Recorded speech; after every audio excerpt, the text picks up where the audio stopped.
আজকাল ফিরতে আমরা আজকে থেকে আমাদের প্রতিবাদ জানাবো এবং প্রেসিডেন্ট ম্যাডামকে আমরা এই বিষয়টা অবহিত করবো।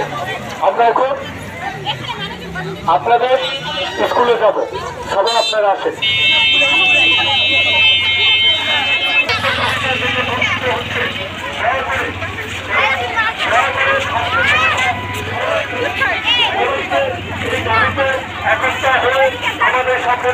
আমাদের সাথে যোগদান করার জন্য অনুরোধ করছি।